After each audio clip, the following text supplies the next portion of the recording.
তুমি দিয়া ফুল গছজোপা মৰহি গ'ল। ডালত এতিয়া ফুলতকৈ বেছি গাইডহে হ'ব ধৰিছে।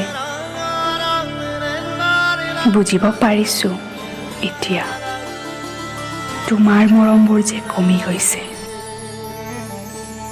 যদি এতিয়া আমি শব্দটো নীৰৱ হৈ ৰৈ গৈছে।